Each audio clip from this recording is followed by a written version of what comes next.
Hi kids, I'm Anukriti and I'll be reading the story, not my story, from the author Jane De Suza from her book Flipped Funny/Scary Stories from the publishers HarperCollins Children's Books.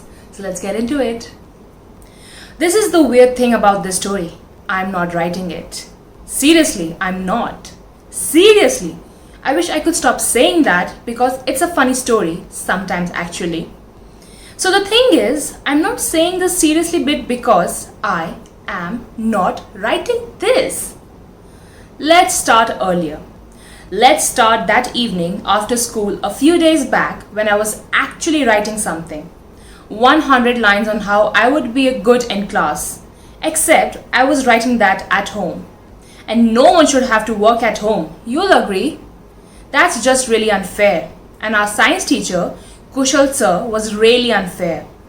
Just because Nandu and I were sharing a joke he was not supposed to see on his dad's WhatsApp, Kushal sir roared at both of us and he asked Nandu to tell the whole class what we were talking about.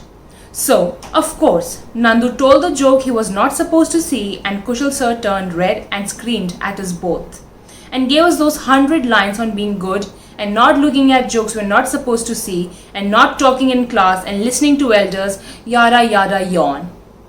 The line itself was like a para. Well, as I was writing it, I looked out of the window of our apartment on the first floor and I saw Koo, my little sister, trying to ride my brand new cycle downstairs in the open grassy patch in front of our apartment. Koo, which is short for Kushnam, has a cupboard full of her own silly toys but always takes mine. Hey, I shouted. Hey, you, Koo, yoo-hoo! It didn't work. So, since I was not allowed to leave the house, mom's rules, until I finished my 100 lines about listening to elders, etc., and she had locked the door, I decided to slip over the balcony railing, which I've done a million times before, and get my cycle back. And as I was dangling there, holding on to the grill and looking, Pawan told me later, like a pajama on a string, Koo came cycling past, wobbling and grinning at me cheekily. Grr! I tried to kick out at her and grab at her hair at the same time. But of course, not being a Russian acrobat, my hands and legs didn't coordinate like that. And so I fell on my right arm and I broke it.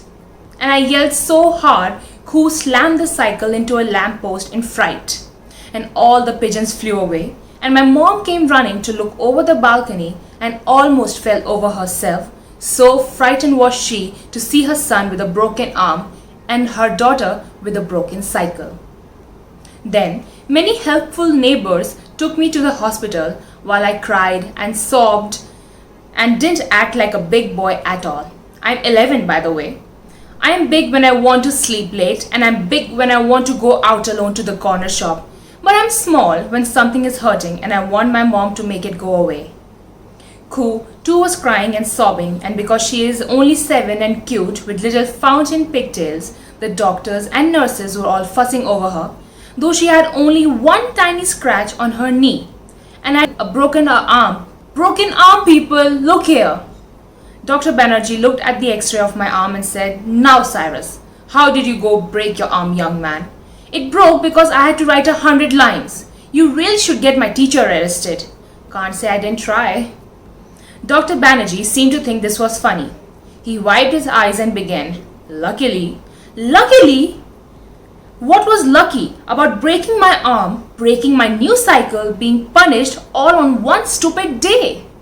Luckily, said Dr. Banerjee, we have just received a new experimental plaster. And I'm going to use it on you, you lucky young man. It is made of new generation healing material and molds itself to the patient's arm. It's flexible and yet firm. It controls your arm perfectly. In fact, it is so efficient, it's practically alive.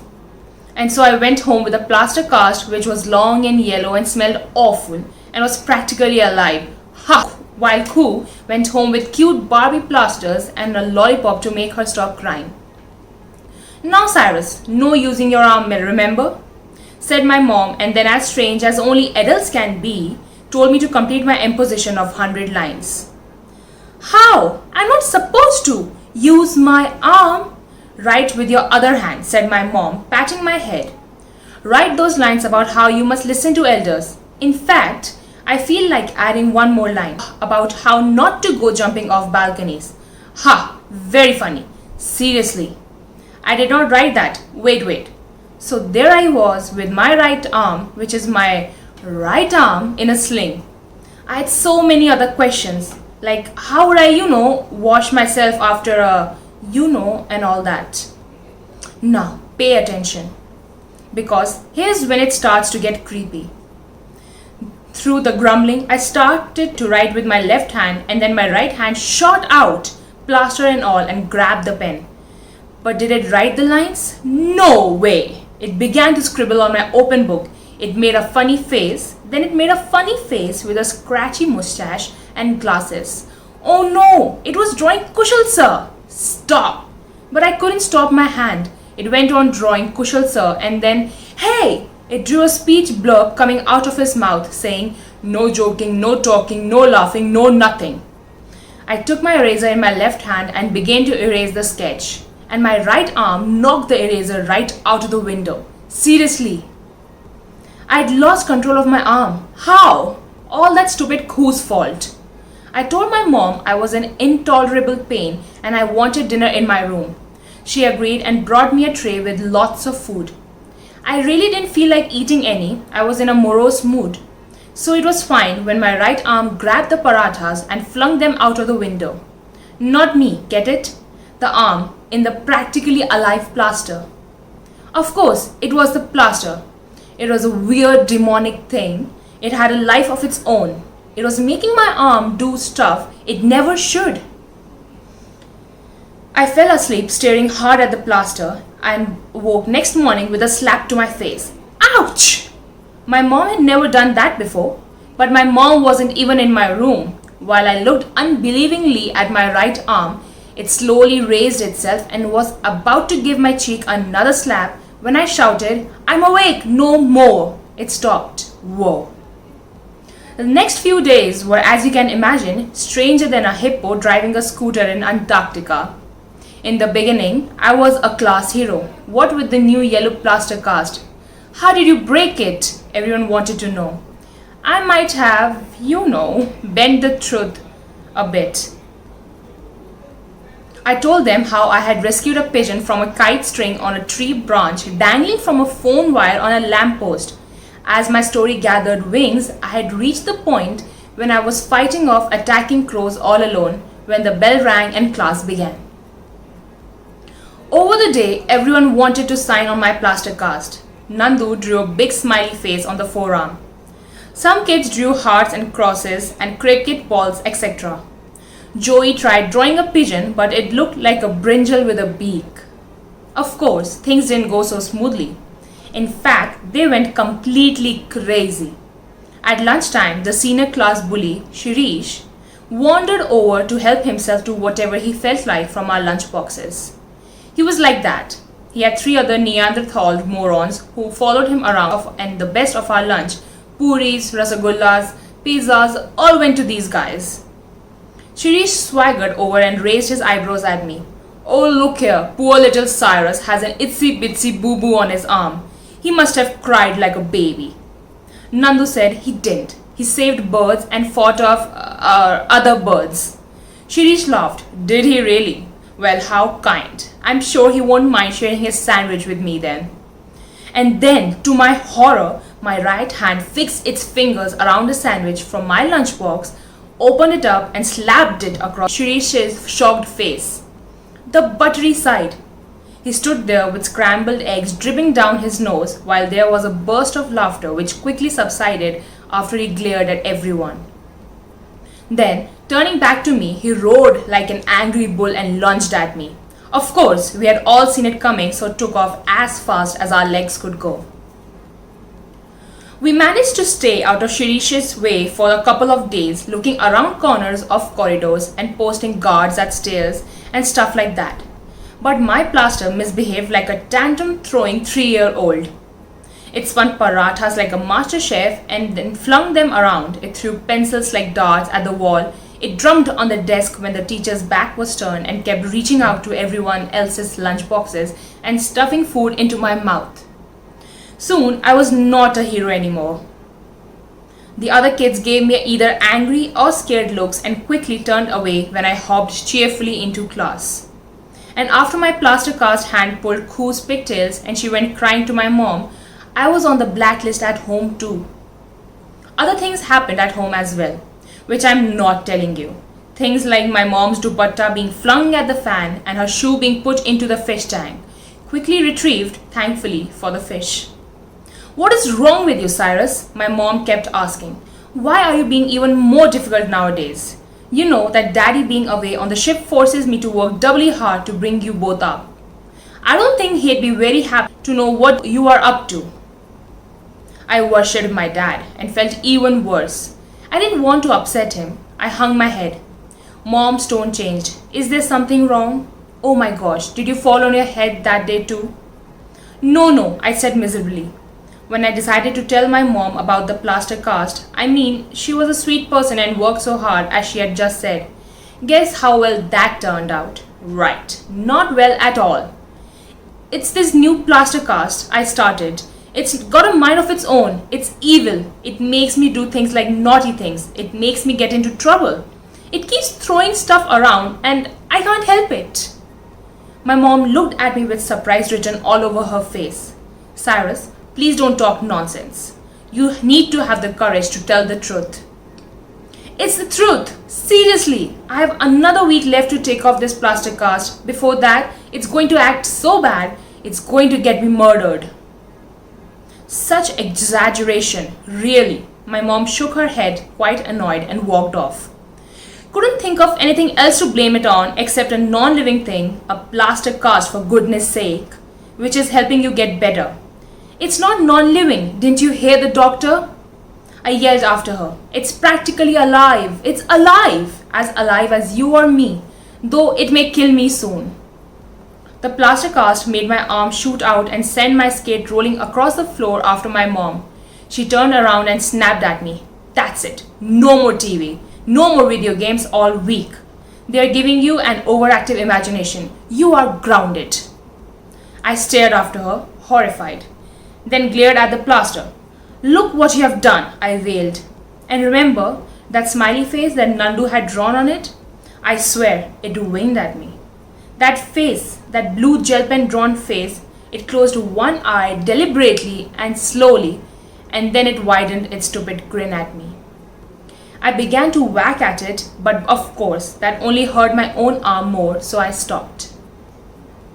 I thought I'd spent the last week in bed, but my mom suddenly wised up to my tummy pains as bad as galloping horses and my throat hurting like a desolate desert.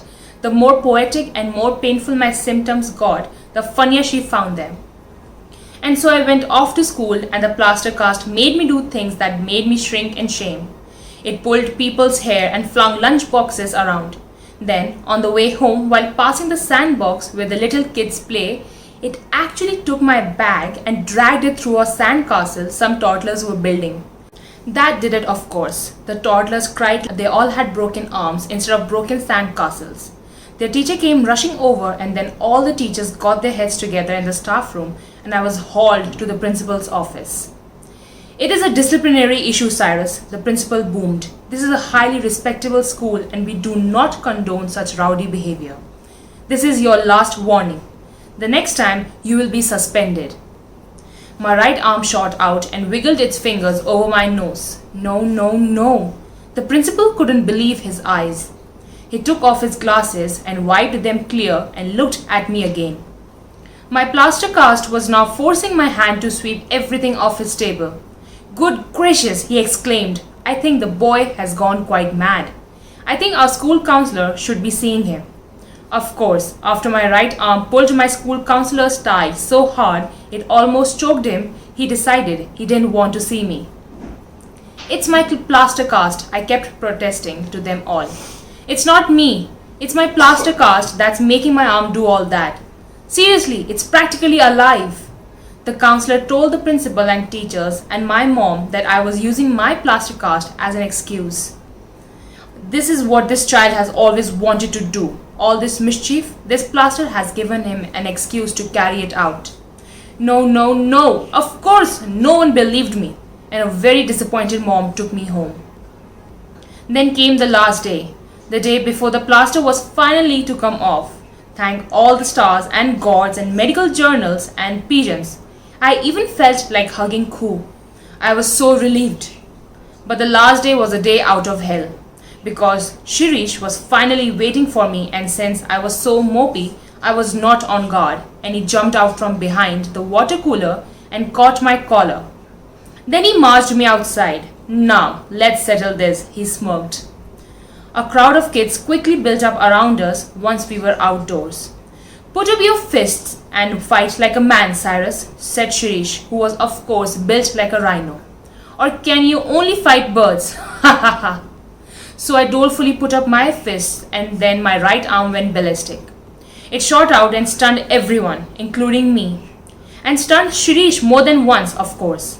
It boxed like a pro, it punched Shirish in the nose and got him in the gut and slapped his cheek so there was a red mark across his shocked face. Slowly, the crowd of kids who had been bullied for years began to cheer. Though I was growing paler and paler, I was going to be killed for this for sure. But then a strange thing happened. My right arm raised itself again and Shirish crouched back, holding his palms up. Don't! I give up. I will never bother you again, I promise. Leave me alone. Or my friends, I said. Just gave it a shot, you know. Or your friends, he agreed. Please don't hit me again. I was so surprised, I was ready to leave it at that. But that rowdy old plaster cast right arm began to go for him again. And Shirish turned and ran. At least he tried to run, but he tripped over someone's toe and crashed to the floor so awkwardly he began to howl. And guess how it all ended. The next day, my plaster cast was taken off by Dr. Banerjee as promised. I winked at it, and that face that Nandu drew winked back, I swear. It was kind of bittersweet. But I'm saving the best part for last. And yeah, this is me writing this now. Me, of my own will and my own hand. Dr. Banerjee said in parting, since this plaster was so successful for you, Cyrus, we have decided to use the experimental plaster on another boy from your school. A boy who broke his leg yesterday. A boy called Shirish. The end.